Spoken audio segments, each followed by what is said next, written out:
Hello, my name is Jacob Williams. Today I'll be doing my skills video on SubQ injections using my general principles and safety practices. I would begin by gathering my supplies, which I've already done. So I would knock, I would open the door, enter the room, shut the door behind me to provide privacy. I would check to make sure that the medicine is correct using the 11 rights and 3 checks. I would then use my 2 patient identifiers, and I would check those against the patient's bracelet to make sure that those are correct. I would then introduce myself to the patient and explain the procedure. I would then ask for if the patient had any allergies. I would then perform hand hygiene. I would put on gloves.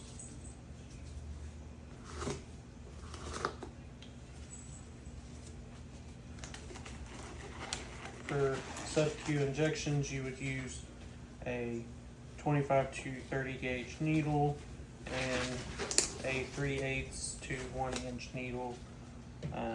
Today I will be using a 29 gauge half-inch needle to give my injection.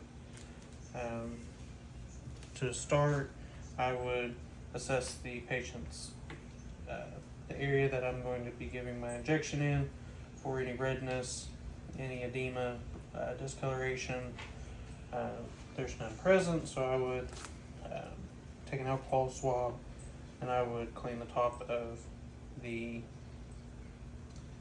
vial while that's drying. I'll let that air dry, not blow or fan it, and while that's drying, I would pull my needle out, uncap it,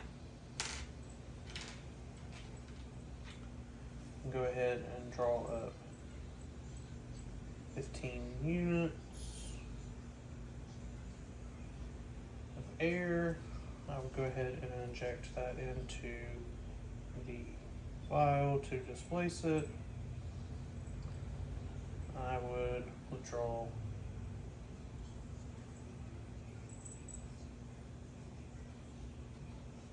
15 from the vial, making sure not to touch the plunger.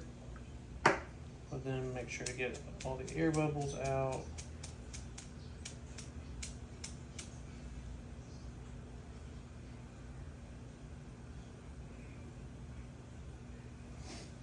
I would scoop to recap my needle. The only time that you can recap your needles when you have not used it on a patient yet. At that point, I would grab a new alcohol swab and inject, or cleaning at the injection site in a circular motion outward, letting that air dry, not blowing or fanning it.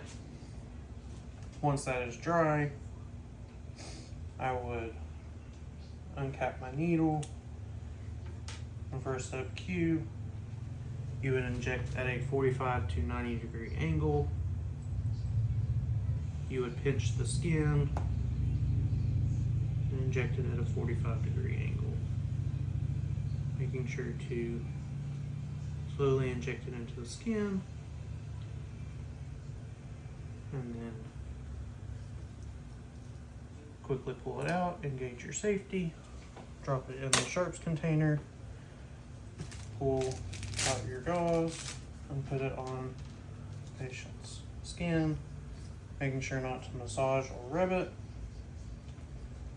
At this point, I would